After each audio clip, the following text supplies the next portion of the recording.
Assalamualaikum warahmatullahi wabarakatuh. Alhamdulillah, binikmati syukurnya binikmati al-islami. Hari ini kita masih diberikan nikmat besar karunia Allah yang kita terima. Mudah-mudahan kita jadikan sebuah contoh untuk diri kita lebih sensitif, peka terhadap olahraga. Itu penting. Olahraga sepuh beda sama olahraga muda. Saya kalau banyak bicara keras-keras ini batuk, makanya saya sekarang lagi sehat, saya minta. Mungkin saya akan menyampaikan sebuah cerita mengenai perjuangan bahasa Indonesia. Bab perangnya ada, jadi boleh bab perang. Di firman Allah itu, kalau salah surat apa saya lupa. Sampai ujung final itu kita membela diri dari kezaliman, dari ketidaknyamanan, atau yang kita sebut dengan tertekan HAM atau rasa merdeka diri, merdeka berkumpul, merdeka bercengkrama, itu dilarang. Jadi saya akan menceritakan perjuangan kita dari awal sampai kita merdeka, dan hari ini katanya merdeka, tapi masih ada. Tidak di kota, nun jauh di kota, nun tidak nun jauh di sana, di kota pun masih banyak kezaliman yang diterima oleh orang-orang yang tertindas. Ekonomi, kebebasan berkumpul masih ada. Saya akan bercerita dari mulai 2008. Jadi judulnya adalah perjuangan bangsa Indonesia menuju merdeka. Pertama, Dr. Wahidin Budiwahusodo adalah seorang ulama yang baru pulang dari negeri Belanda melalui pendidikan di sana. Ternyata pendidikan Belanda tidak menyebutkan bahwa Indonesia, bahwa rakyat itu tertindas HAM, merdeka, enggak. Kemudian dia ada pulang ke sini bersama ulama-ulama, kita menyatakan Hari Kebangkitan Nasional disebutnya. Jadi kita merasa tertindas, kenapa kok diam aja? Sudah sepanjang pantai Indonesia ini kerajaan-kerajaan diadu domba oleh Belanda, dicekal. Akhirnya mereka diadu domba, akhirnya hancur lebur, tidak bisa bersatu. Maka pada saat itu dipanggillah raja-raja di tepi-tepian Laut Jawa yang dekat ke Jawa Timur waktu itu untuk kumpul, menyatakan diri bahwa kita kenapa sudah sekian tahun kita tuh nggak ada rasa ingin bebas berkumpul, berbicara, bercengkrama, bersilaturahmi ya, akhirnya pokoknya secara rasional. Waktu itu kok nggak ada, kenapa?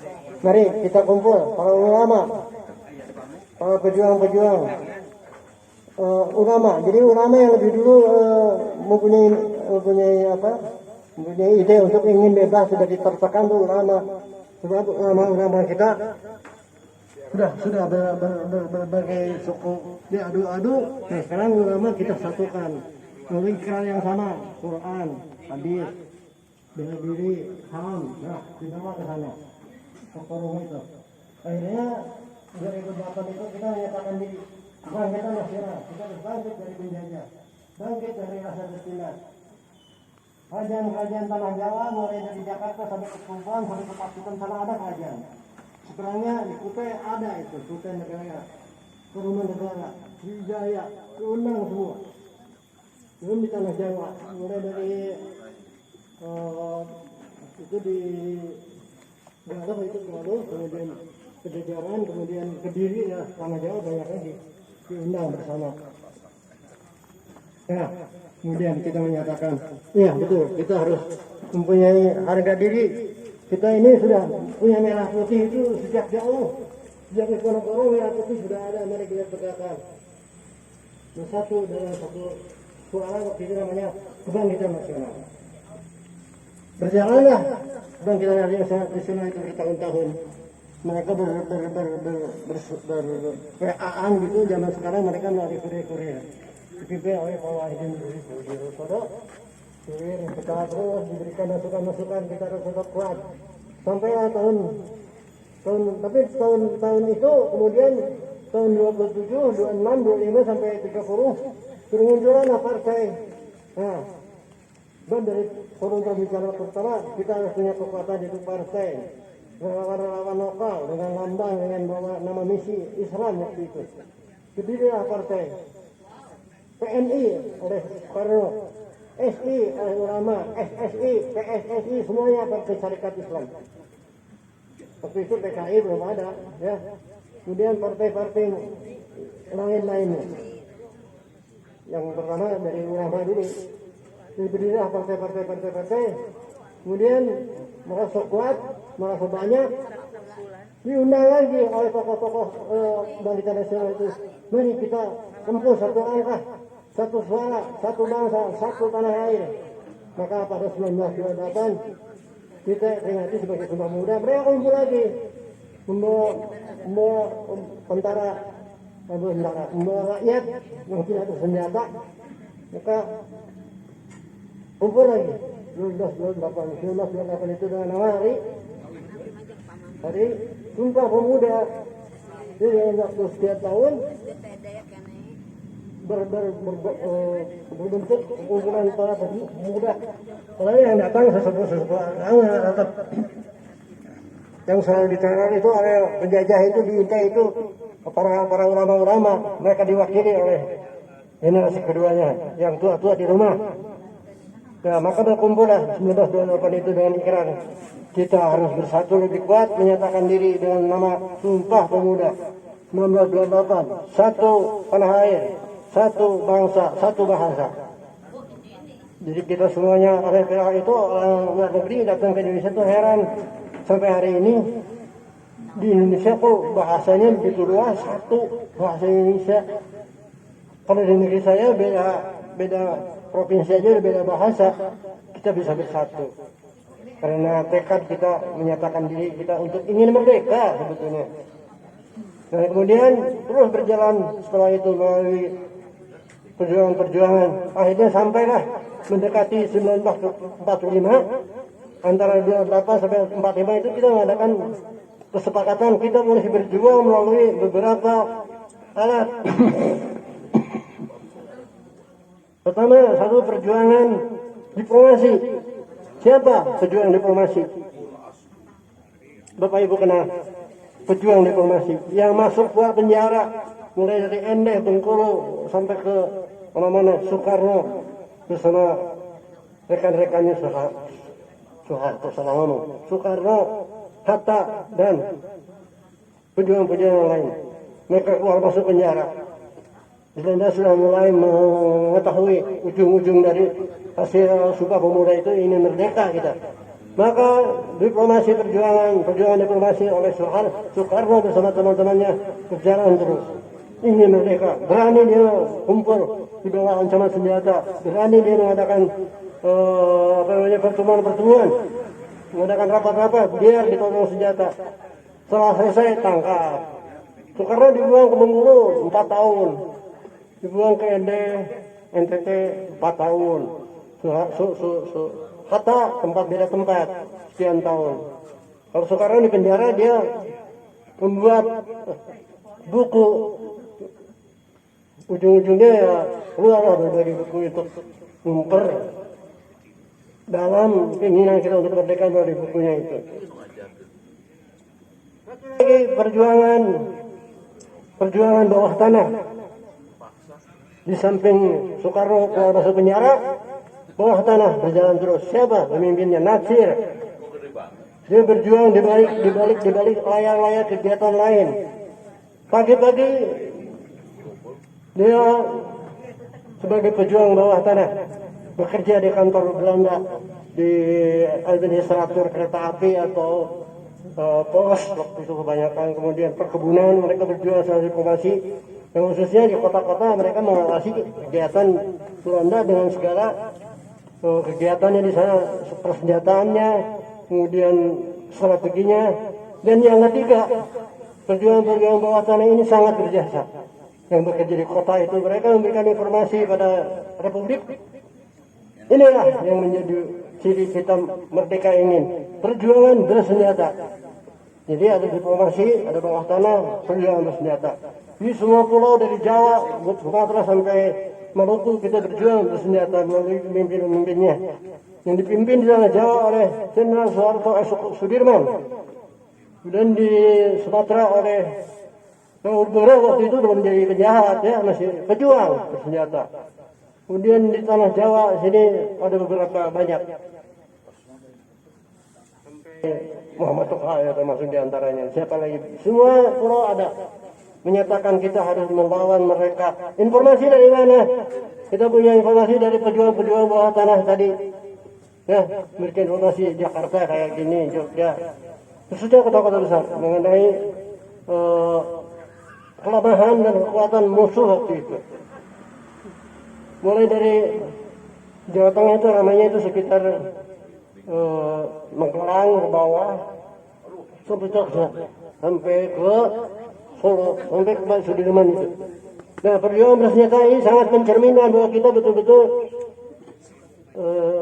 didorong oleh para ulama, kemudian didorong oleh rakyat, tidak bersenjata sederhana. Ya, persiapannya dulu. Kemudian 1940 dari 938 kita udah mulai bergerak Pak Dirman itu, udah mulai mengatur strategi dan terjadilah pertempuran akhirnya dengan strategi sederhana yang disebut dengan gerilya. Dan musuh sangat takut dengan gerilya itu, menyerang 1 jam misalnya hilang masuk hutan. Musuh nggak mau masuk hutan, sebab secara strategi kita di hutan tahu semua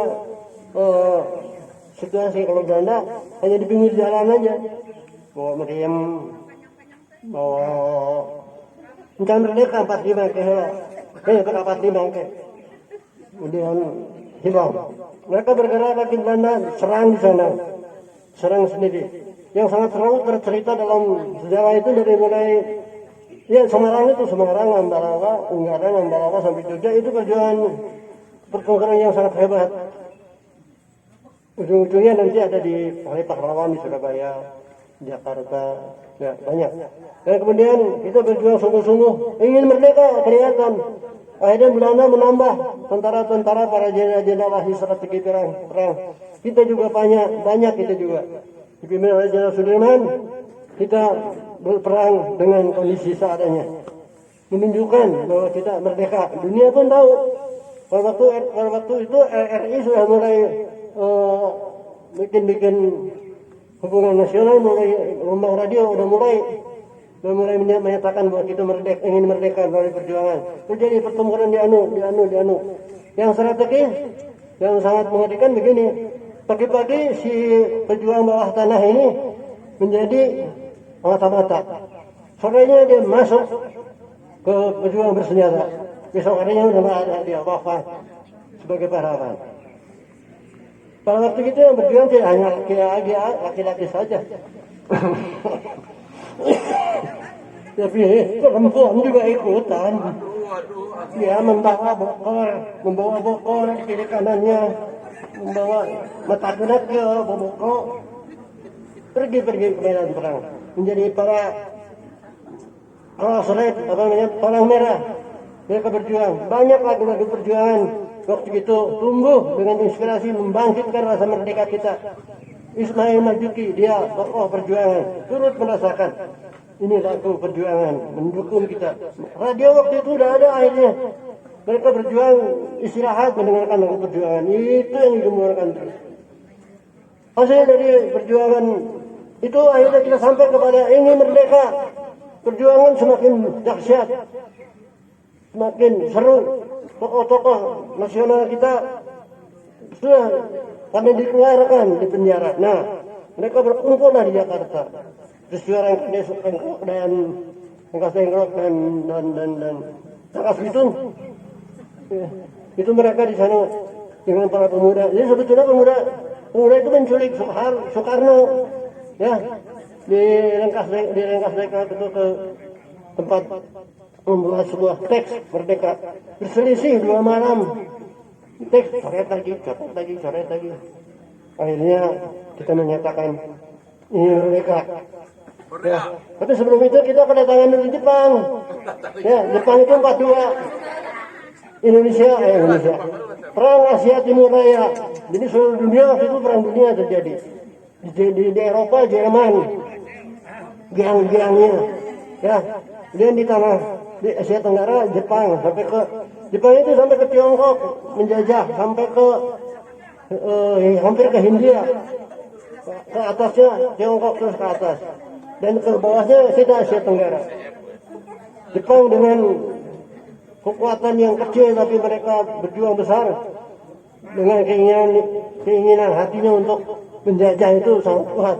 Akhirnya kita dijajah oleh Jepang dalam sejarah 42-45. Ya, 42-45. Kita kedatangan itu semua yang di penjara dikeluarkan, dibebaskan oleh Jepang. Dan Jepang punya misi, kita sebagai saudara tua, sebagai penjaga tanah air, sebagai pembela rakyat, ya, iming-iming mereka dari propaganda. Jadi kita diberikan akhirnya kesempatan untuk merdeka.